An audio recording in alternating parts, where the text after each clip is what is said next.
Riba ni tuan-tuan, dia ada dua jenis. Dua jenis yang besar. Kelas yang pertama namanya riba duyun. Artinya riba yang terhasil daripada akad pinjam meminjam. Contoh, saya beri kepada A RM100. Saya kata pada dia, pulang balik pada saya dalam 2 bulan 150. Bila saya sebut saja kena pulang 150, automatik dia jadi riba duyun jenis qard.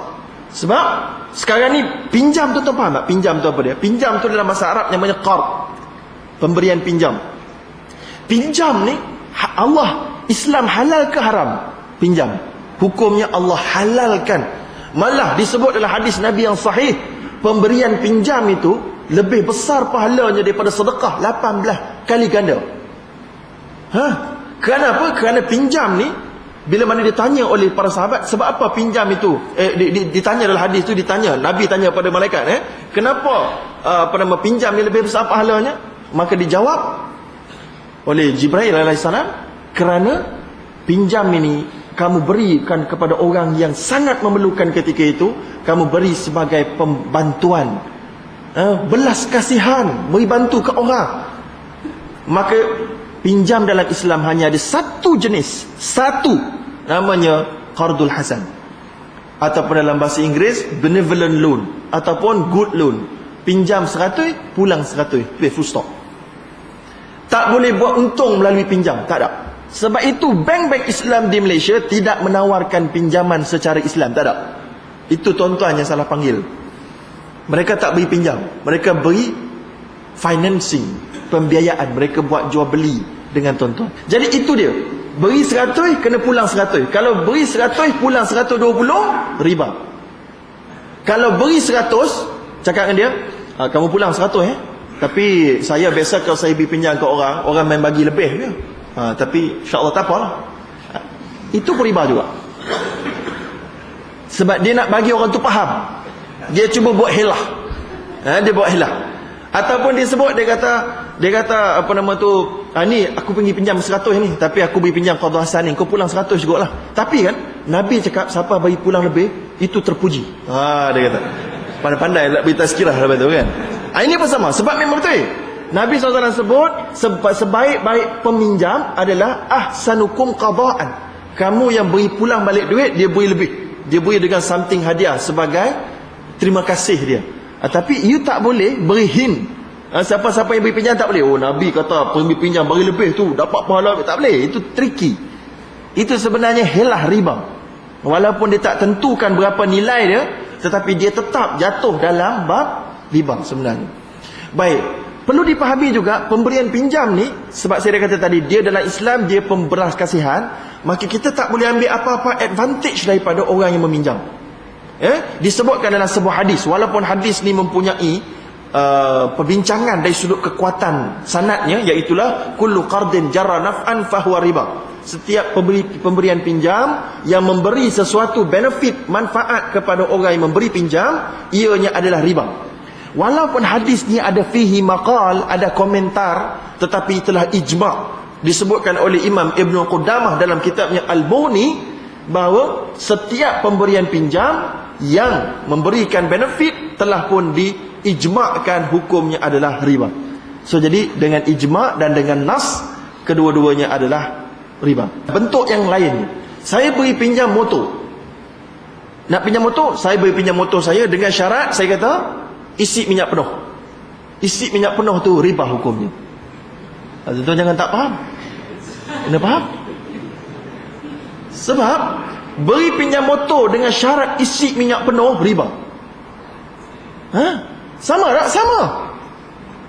Kalau tuan-tuan nak kata habis, tak, tapi saya memang nak suruh dia isi minyak penuh, jawapan dia tuan-tuan kena cakap dengan dia, wahai saudara, saya ni tak begitu baik nak beri pinjam. Saya beri sewa. Saya sewakan motor saya dengan jumlah sewaannya motor, minyak motor penuh. Itu harus halal. Sebab dia dah declare, maknanya pemberi itu dia dah declare upfront, memang dia tak belas kasihan. Memang dia nak niaga maknanya. Memang dia nak beri sewa, dia nak untung. Maka dia dah declare awal-awal. Tak macam yang Yang pertama tadi ni, saya beri pinjam tapi dengan syarat isi minyak penuh. Ini sebenarnya menipu di atas nama pemberi pinjam. Maka Islam tak terima. Siapa nak guna akad pinjam, dia mesti menyebut bahawa tidak ada apa-apa benefit yang boleh diambil daripada apa yang diberikan itu. Okey? Baik. Jadi kita pergi kepada seterusnya. Itu duit dengan dengan apa-apa benefit sama. Ya? Baik. Habis. Riba yang kedua, riba duyun jenis jahiliah. Tadi riba duyun jenis qard. Jenis qard ni saya sebut dalam akad, dalam kontrak, kena pulang balik duit saya dengan untung ataupun riba. Ya? Beri pinjam dengan pulang balik, beri pinjam duit dengan pulang balik duit dengan tambah riba. Duyun jenis qard. Yang kedua dia kata pula, dalam masa 2 bulan kena pulang. Kalau tak boleh pulang, saya tentukan ada penalti. Baik, kawan tu tak boleh pulang je, pop, ada penalti. Dia penalti ni riba yang kedua. Namanya riba jenis jahiliyah. Ya, inilah yang banyak dekat bank-bank.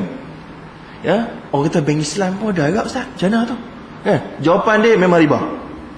Tapi bank Islam terpaksa buat kerana ramai sangat orang yang mengambil peluang dan mengambil salah guna. Oleh kerana itu mereka letak, dan mereka menurut keputusan OIC, Kesatuan Fiqh Ulama Fiqh Sedunia, duit penalti itu bank Islam dia tak boleh guna untuk diri dia. Dia kena channelkan pada charity. Dia kena berikan kepada fakir miskin. Begitu. Itu yang dibuat oleh bank Islam. Yang sepanjang yang saya tahu. Ya, yang saya tahu. Begitulah.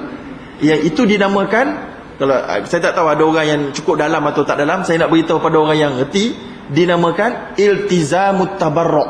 Dia ambil satu konsep dalam mazhab Maliki, iltizamut tabarruk ataupun iltizamut tasadduq. Ya, maknanya dia berkata, kalau aku tak boleh datang, contohnya begini tau, kalau aku tak boleh jumpa kau sekejap lagi ni, aku janji jumpa kau ni, aku janji jumpa kau pukul 2. Aku betul-betul janji ni, kalau aku tak jumpa kau pukul 2, aku akan bersedekah. Apa hukum dia bersedekah? Wajib ke tak wajib? Wajib hukum dia. Itu namanya iltizamut tabarruk. Dia telah melazimkan, man alzama fi nafsihi ma'rufan faqad lazim. Itu dalam mazhab Maliki, yang diambil, dipakai oleh mazhab dunia sekarang ni. Sesiapa yang melazimkan dirinya untuk buat sesuatu yang baik, maka dia telah wajib ke atasnya untuk melakukan apa yang dia seolah-olah macam nazar. Dia punya konsep. Okey? Baik, sekarang kita pergi kepada riba jenis kedua. Riba jenis pertama, duyun, terbagi kepada dua. Pinjam qard dengan jahiliah. Riba jenis kedua terlibat dengan dalam jual beli. Namanya riba buyuk. Buyuk ni jual belilah. Bai'un, dia punya plural dia buyuk. Ya, iaitulah pertukaran yang Nabi sebut, az-zahabu bil-zahabi wal-fiddatu bil-fiddati wasy-sya'iru bil-sya'iri wal-tamaru bil-tamri wal-milhi bil-milhi. Kemudian Nabi sebut kat ujung tu, fa idza ikhtalafatil ajnasu fabi'u kaifa syi'tum. Ya. Baik, Nabi SAW sebut, emas tukar dengan emas, perak dengan perak, tamar dengan tamar, gandum dengan gandum, barli dengan barli, garam dengan garam. Bila mana kamu tukar di antara keduanya, mestilah buat on the spot pada waktu yang sama, dan tak boleh ada lebih. Tak apa, ini susah sikit nak terang. Dia kena ada whiteboard pun boleh terang benda tu.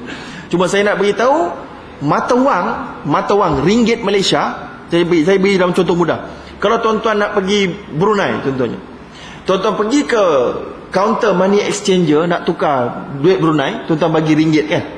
Ringgit tu tuan-tuan bagi, tuan-tuan mesti syarat dalam Islam, mesti ambil duit Brunei tu dalam waktu yang sama. Maknanya beri sekarang, ambil sekarang. Tak boleh beri sekarang, nanti kejap nak pergi belah A sekejap. Pergi belah A sekejap, lepas tu datang balik. Okey, mana duit saya tadi? Tak boleh, hukumnya riba. Tangguh saja dekat situ, dia berpisah saja daripada majlis itu, daripada majlis akad itu, dia telah jadi riba nasi'ah. Ya, riba nasi'ah. Itu kena faham. Baik, habis. Baik, jadi itu adalah beberapa teori tentang riba.